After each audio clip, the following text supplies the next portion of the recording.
Hello, my name is James Kress. I'd like to take a few moments and share some thoughts on behalf of Judith Pinkerton and the Music4Life team.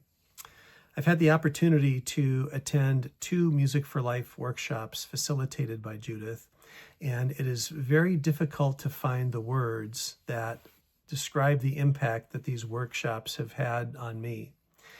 Not only is Judith a gifted musician, she has a keen insight and intuition that is able to map a particular song to an individual's psychological profile and psychological need.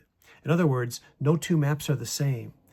And what it's prompted me to do is to take a much more thoughtful and intentional look at the music that I listen to, and to become more open to the impact that that music can have on me.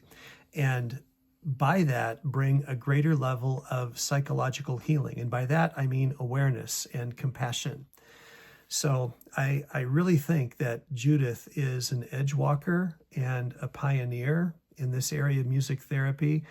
You have to take the workshop, because again, words are really hard to describe, but I cannot give this workshop and I cannot give Judith a more enthusiastic recommendation.